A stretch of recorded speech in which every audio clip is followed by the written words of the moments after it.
Okay, so yung setup naman natin para ma-test na natin yung C Sharp. So, hindi natin, pwede nyo i-download yung Studio, Visual Studio 2019. So, kung gusto nyo, ayun yung gawin nyo. Pero, hindi natin kailangan ng super na IDE. Di ba mabigat yon. So, gagamitin lang natin yung sa web compiler. So, ito yan.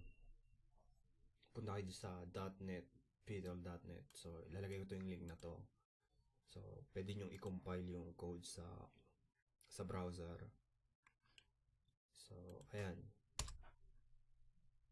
Para mapalo kayo, hindi na kagad kayo mag-download. Sa next episode, kung gagawa tayo ng form o sa mga database, kailangan natin yung Visual Studio. So, beginners muna, diba? Hindi natin kailangan i-download kasi sa ibang tutorial na lang natin gawin. Muna tayo sa console write line. So, yung beginners, lahat ng itatackle natin. So, ayun. Pwede natin yung compiler, diba, console, script.